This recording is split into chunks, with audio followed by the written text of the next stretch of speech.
I think we are good to go. Trying this multi-stream thing. Hey, there I am, doing my thing. As you can see, I got the, where is it? Let's do it this way. I have the, it's over there. Everything's opposite. That was a handy dandy metronome. The app that I'm using is called Metronome X, and it's going to be coming through my speakers, so it's going to be, the mic's going to be picking it up and picking me up, so hopefully it's not going to be super loud. I got some volume adjustment ready in case I need to. But the overall goal with this startup, and I only got a little bit under an hour to get some practice in, so I'm going to just run my warm-up routines to keep my hands loose. The first thing is I do like a simple arpeggio across the strings, P-I-M-A, that's P-I-M-A, and that in that order across the strings, adding a little bit of balance. So whatever finger I want to focus on, I start with A, is going to be louder, significantly louder than the other fingers in there. So I'm going to keep the other fingers nice and quiet, this one nice and loud, the A finger. So it's just chromatically right up the neck of the guitar and right back down. Nice and at a steady pace. You know, 120 might seem quick, but it's one note per click, so it's actually pretty slow. And that's the goal. I want to be able to do this nice and even and straight through in a relaxed way to just get acclimated to playing the guitar. So that's usually what I start with. So let's see what happens there. All right. Good there. Here. You go here. And here we go.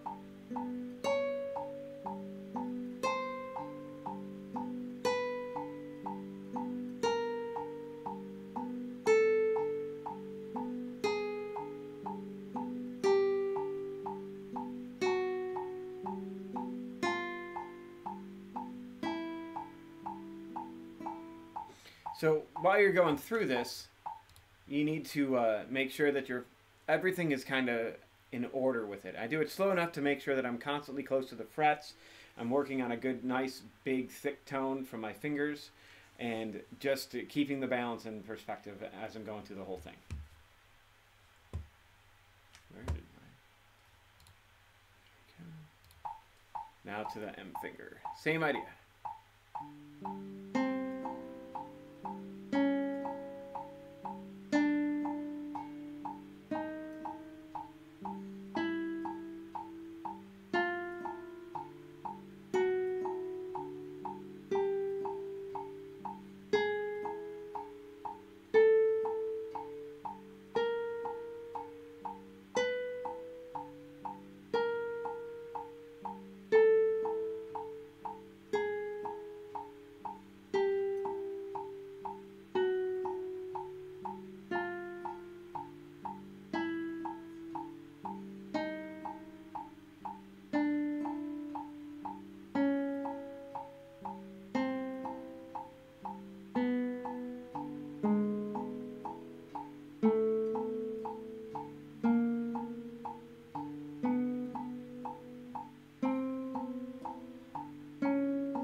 right here. Sorry for any peaks.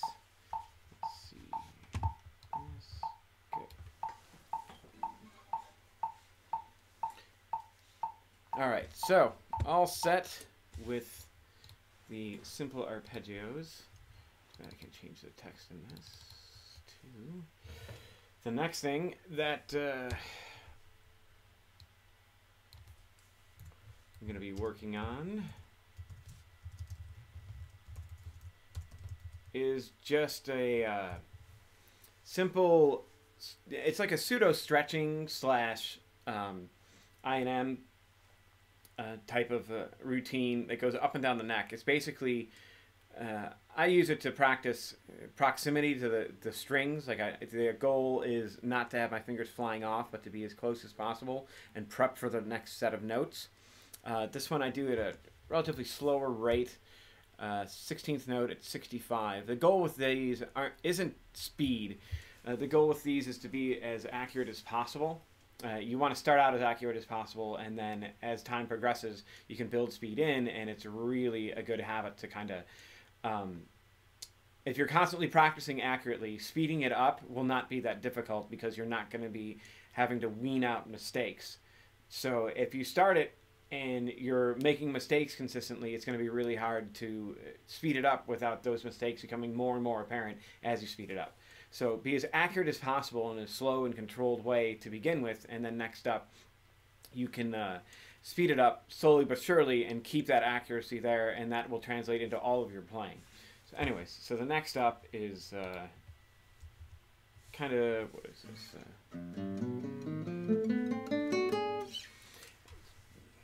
I just call it a neck climb.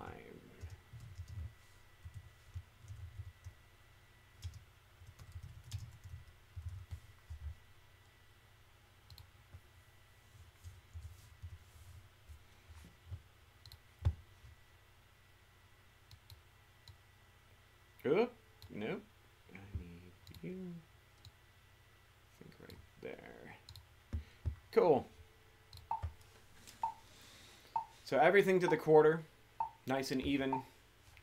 That's the goal.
Ta-da!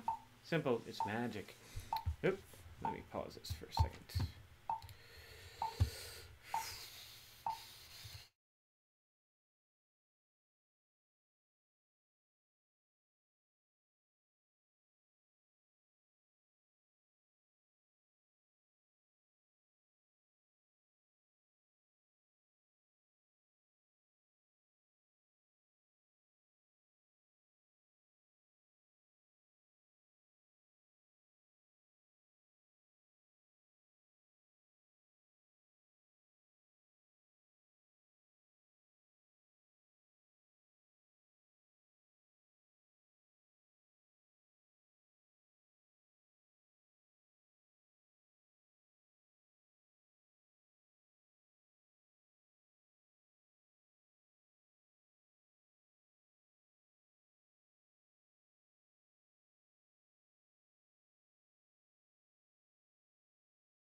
All right.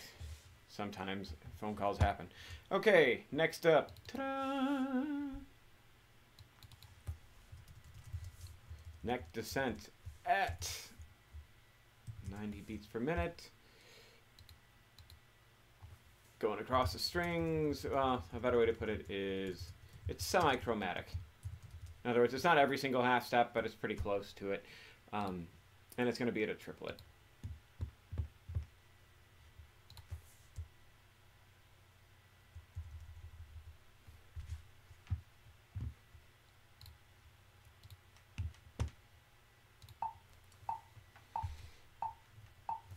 So I'm going to be doing this again, I and M, coming down the neck. Where's my mouse? There I am. And I'm only going to be using these 3 fingers. Why? Because combination of these 3 fingers are usually, it always happens to be with the first finger involved. You got your first finger involved, and it's like 1, 2, 4, 1, 3, 4, and 1, 2, 3 are generally the fingers that we play to. But descending with nothing but 4, 3, 2 allows them, just as an individual group, to get a workout.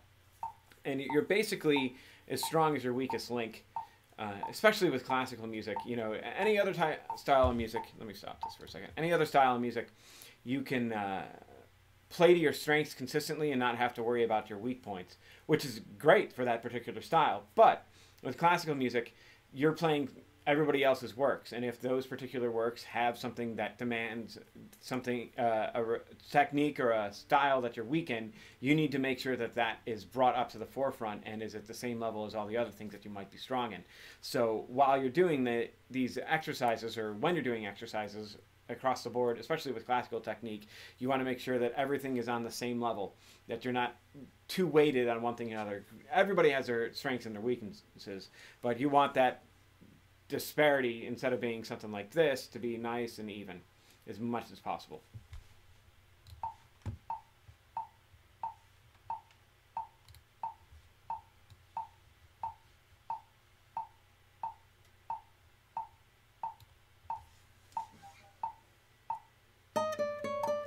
I'm going to start in 7th position and go all the way down the neck.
That's usually where I stop. Of course, you can keep going descending down in the 1st position as well.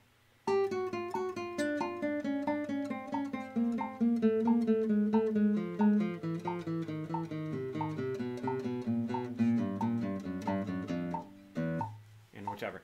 All right, so next up.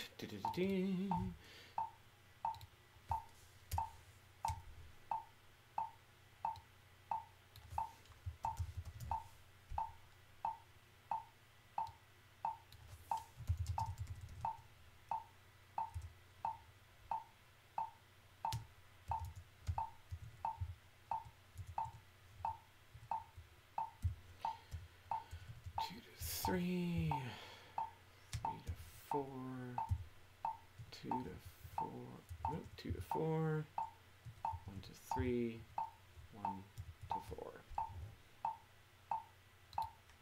So next up, let's stop this. I'm going to shoot this up to 95.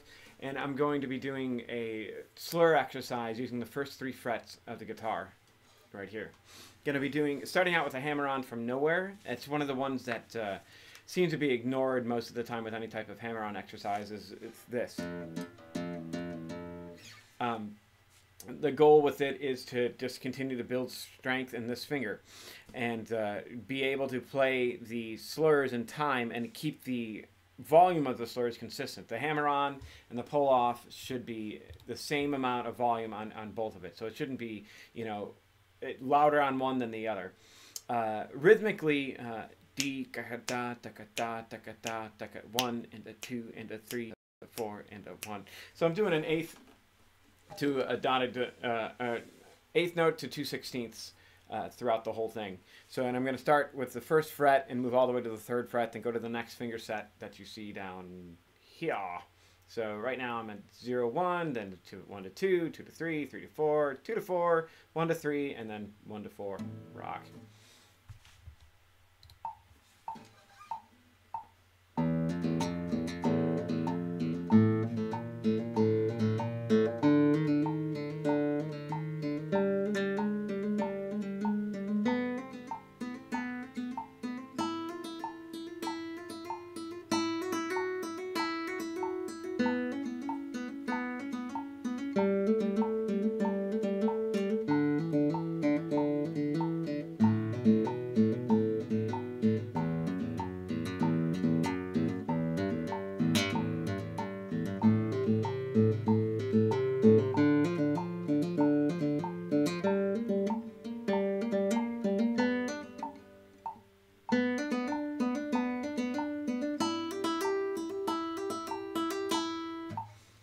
One finger set.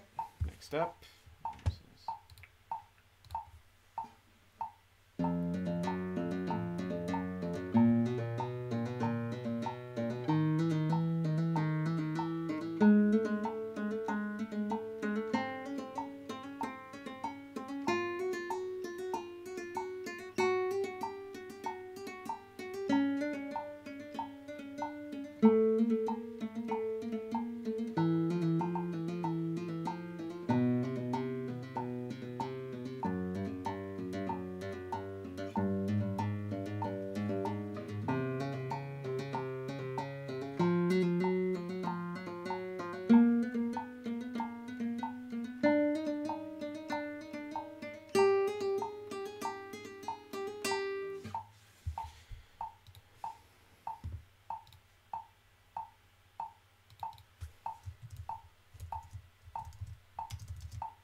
There we go.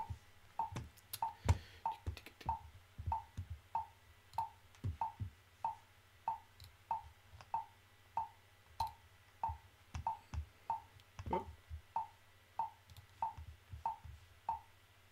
Okay.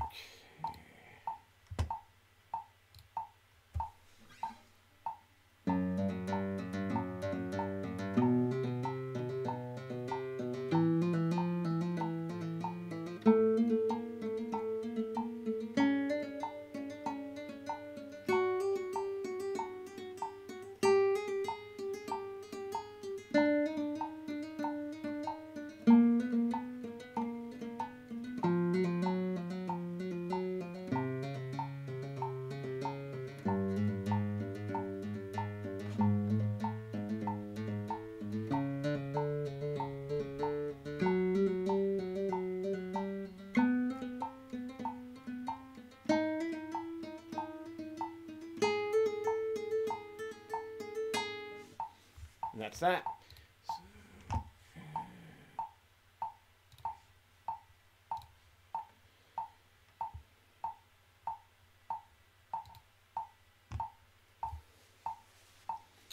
Okay, next up is 3 to 4 with that. That's usually the weakest combination. Like most people have issues between the third and fourth fingers, and it takes a while to loosen up the tendon between this knuckle and this knuckle.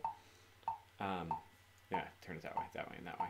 So this one, like your thumb's on one tendon. So you have to work a little bit harder to kind of disconnect these two. And even I'm not great at it, and I've been playing for a super long time.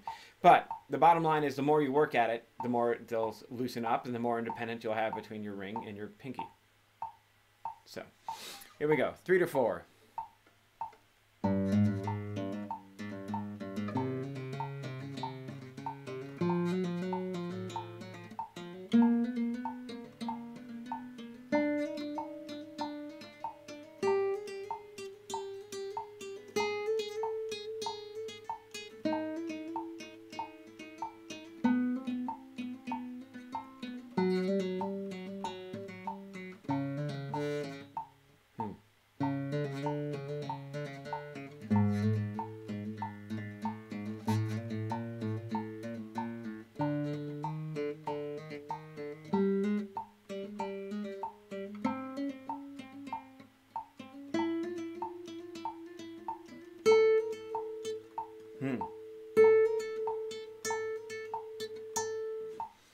Oof, that gets tiring by the end of it. All right, so 3 to 4 is done. Moving on to 2 to 4 on there.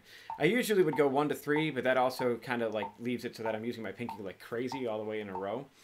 And in order to avoid any type of potential injury, because you got to be aware of that a little bit when you're using your hands like this. So I go from 2 to 4, and then 1 to 3 to give my pinky a break, and then 1 to 4, and then wrap this one up. Next up will be vertical stretching after that. So 1 to 3.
Ta-da! All done with the slurs. Yay me! All right. Whoops! I hit the wrong thing. Come back. There we go. Clickety clack, clickety clack, clack, clack. Clickety, clickety, clickety, clickety.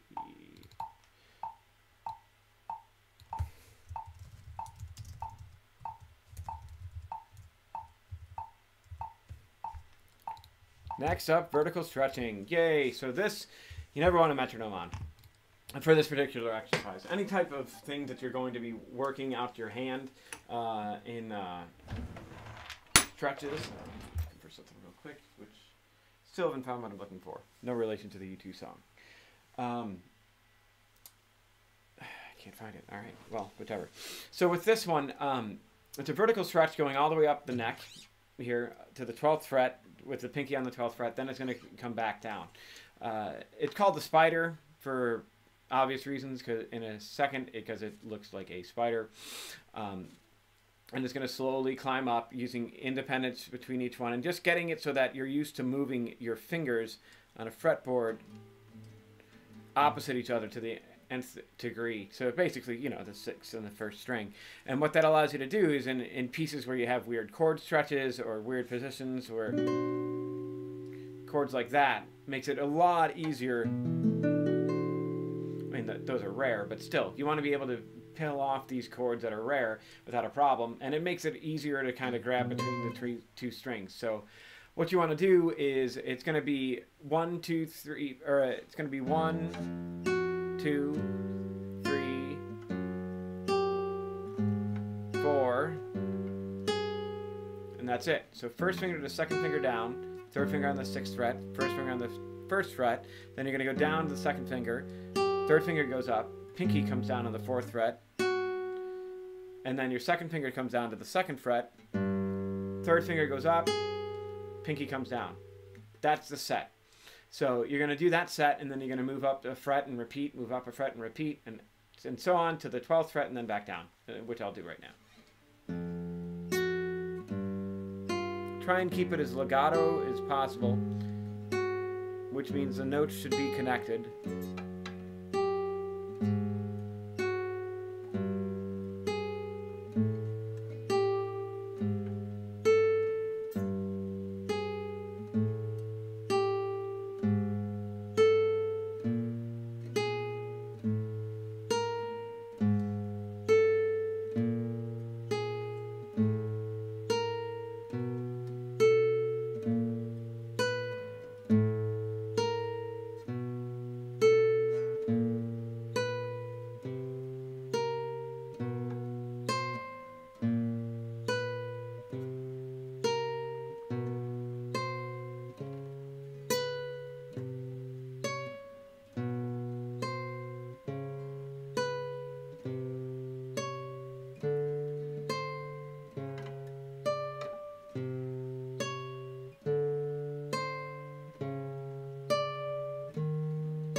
And that's that. You should feel it stretching, at least I do, right back through here, which, what's the way to put it, is meaning that, you know, your muscles are getting stretched out. Duh. But you never want that level of feeling the stretch to enter into the world of pain. You want it to be just on the threshold of being painful. You don't want to hurt yourself. You want to use this to keep it so that you don't hurt yourself by stretching out these muscles here. The next one that I'm going to be doing is horizontal stretches. Oops.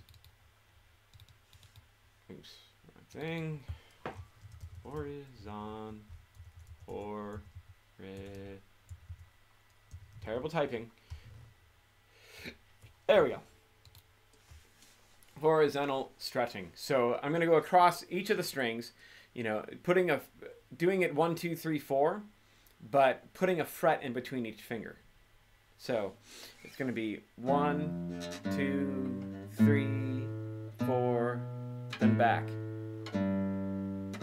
Relatively easy. But again, with any type of stretch, you want to take your time. You want to feel it in the back of the hand and or the forearm there. And you want, in this particular regard, I'm not keeping my thumb strictly down because that's an impossible reach. And the goal isn't to get an impossible reach. The goal is to spread out between each set of fingers the width and the muscles between them in order to be able to grab stuff easier later on. So.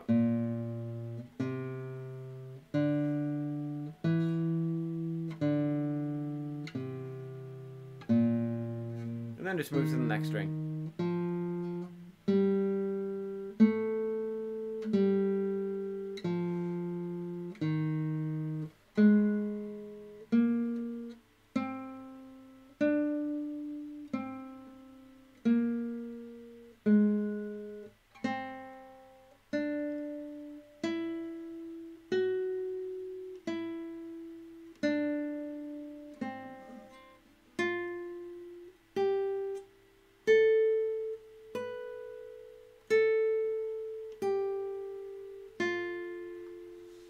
Normally, I coach my students to not have their hands out of whack when they're playing the guitar, which you clearly don't want to do. But when you're doing these types of stretches, a little bit of positional changing is okay to get the stretch out back here.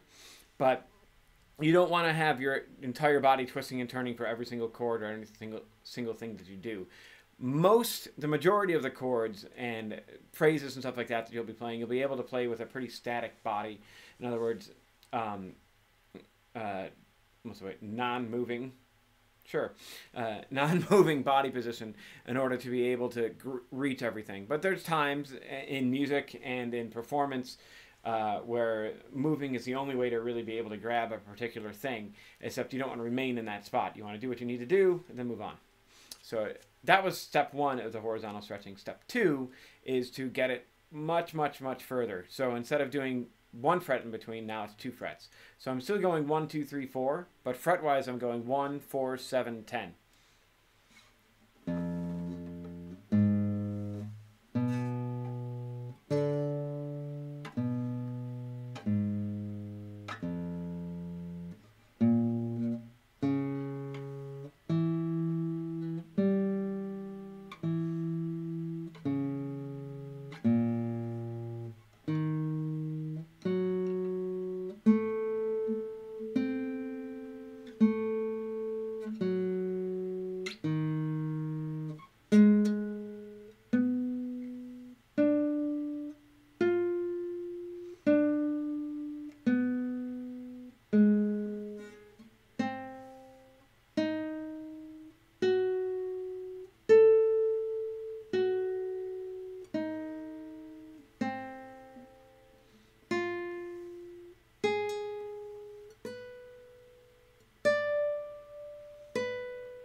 And there you have it. You should feel it a little bit in the back of your wrist. Like my areas that I'm feeling that stretch right now are back here and along here. More so back here, which the vertical stretch I feel a lot more in this part of my arm, and the horizontal stretch I feel here. Either way, you know, it's not a matter of necessarily, you know, you have to feel it in the exact same spots that I do, but it's telling you that you're working the right muscles if you're stretching in that particular spot. And again, it feels like a stretch, not painful or anything like that. All right, moving on here, horizontal stretching.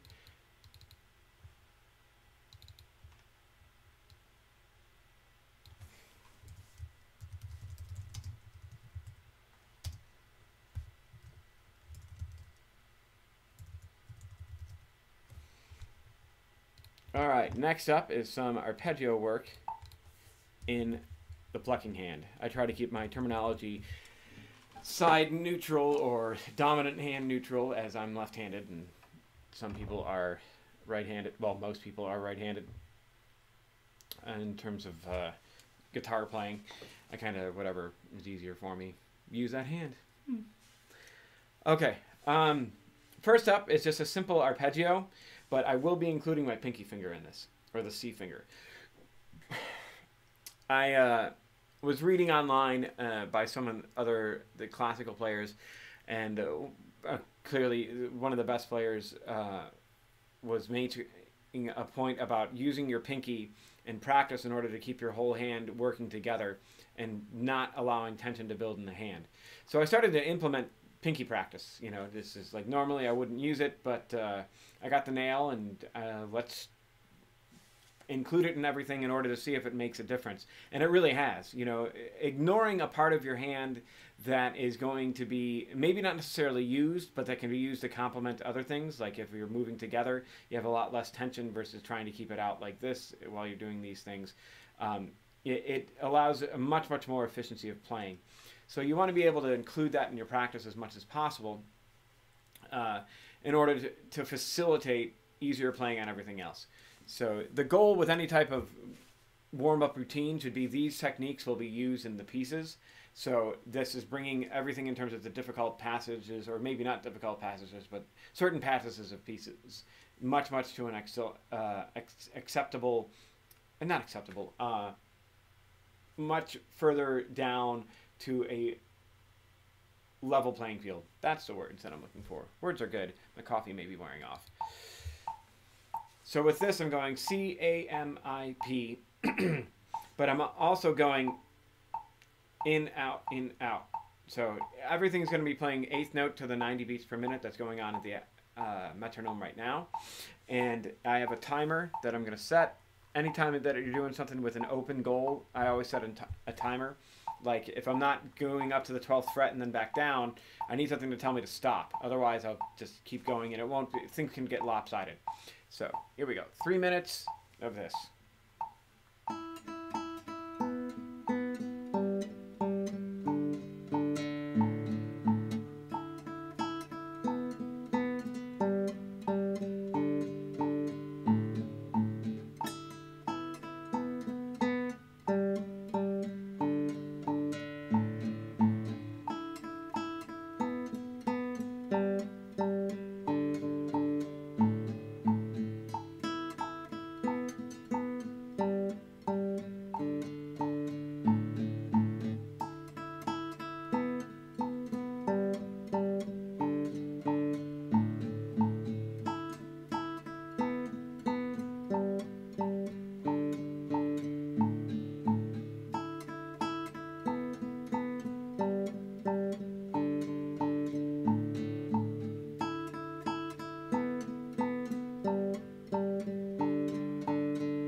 dangerously loud. Kind of pulls me out of a zen state. Anyways, so that was the plucking hand arpeggio, just coming down with the C finger there. What do I do next? Oh yeah. Now it's the same idea, but this time I'm eliminating the thumb and I'm going to be planting it on the A string. And I'm going to be using C, A, M, I. And on the one single string, coming in and then out. Working both the flexors and the extensors of the hand.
Alright, done with that one.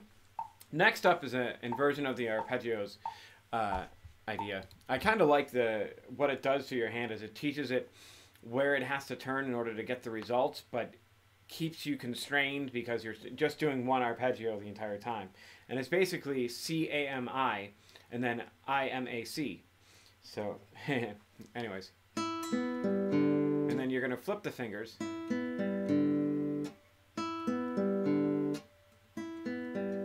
Trying to keep the tone exactly the same.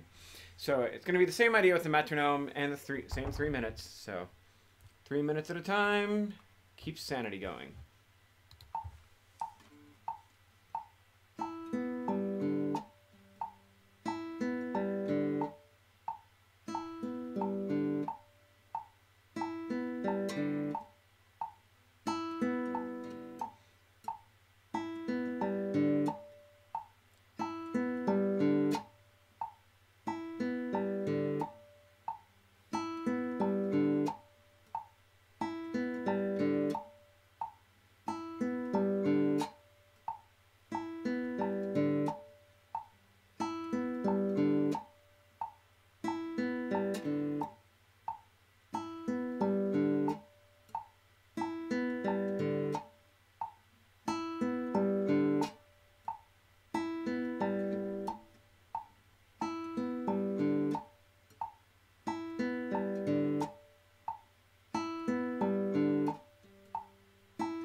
turn that down. All right, next up is 5-finger tremolo. Whee! 5-finger tremolo.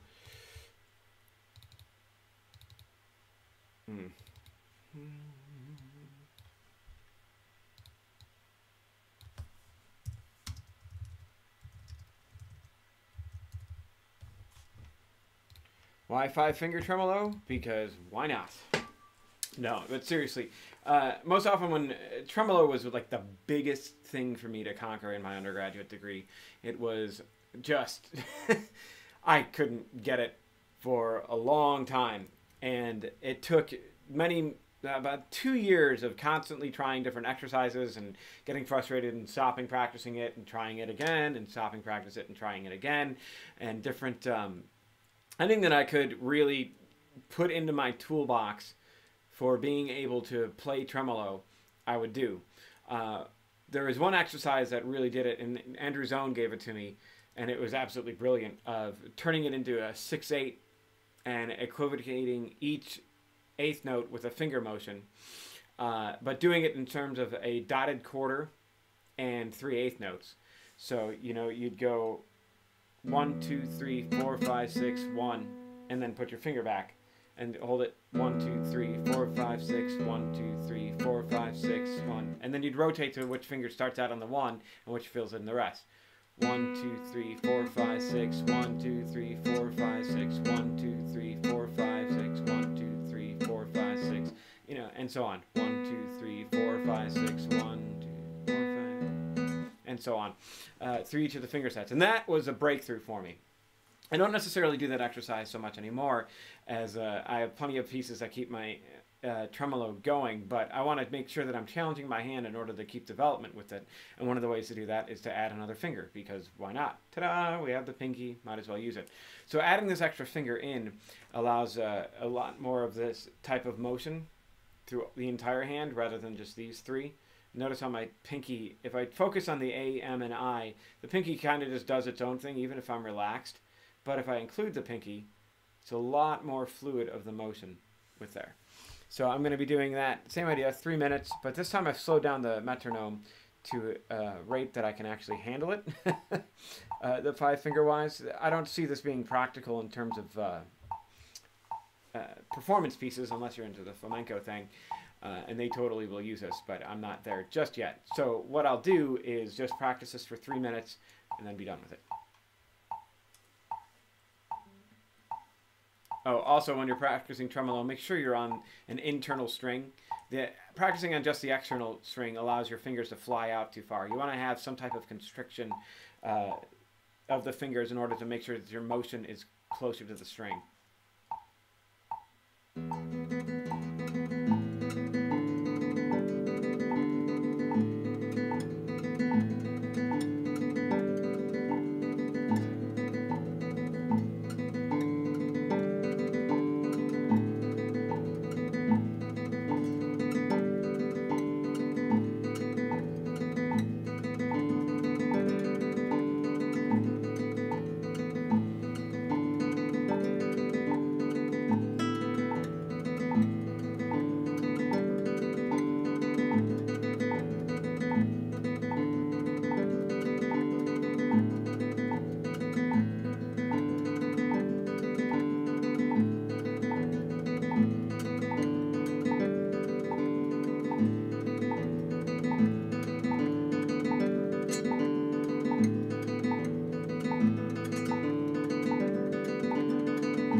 So that was okay.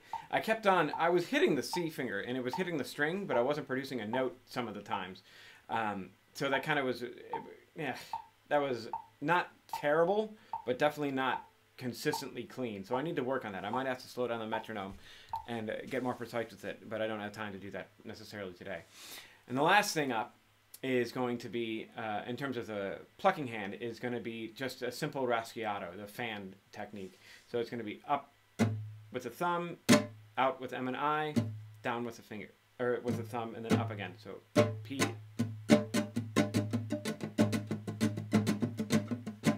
P, A and M, P, P, M, P. So for this, I do a triplet at 120.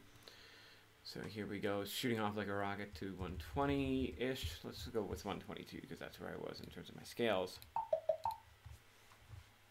And it's going to be 3 minutes. This is basically an endurance routine for me. I want to be able to consistently keep a triplet rhythm using the fan raschiato for as long as possible, just to build it up, so when I encounter it in a piece, whipping it out for a couple of bars or even a section or two isn't going to destroy like my hand for the rest of the thing. So I want to build up as much as endurance as I can of that to make it applicable to everything that I do.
Woof.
It's a deep burn.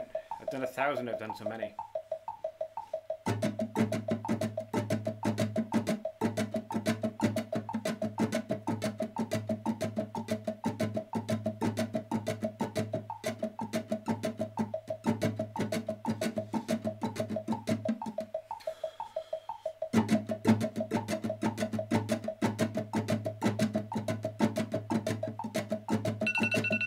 And done. That is a hell of a lot of work. So.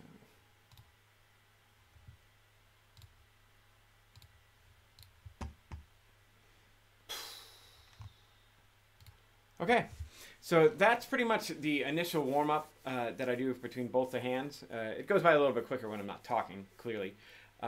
So that is done right hand with slurs, a little bit of independence and stretching vertically and horizontally, and then some simple scale movements up and down the neck with the triplet descending and then the 16th note ascending cross string. And those are like usually what I start up with. Next up is I do things to practice coordination between the two hands, but I am running out of town because I have to go out and start teaching for the evening. But come tomorrow, I'll do all these things behind camera, and then I will do the other parts of my routine, the coordination of the two. So that means scales. I go through all the 7 major modes, and I go through some things, the chromatic exercises based off the Flight of the Bumblebee, to basically get these finger combinations going. So I have A and I, A and M, all the weaker ones for myself. And then I go through a tremolo piece, and then I start working on pieces. So I will see whoever watches this next time. Thanks for stopping by, and I will catch you later.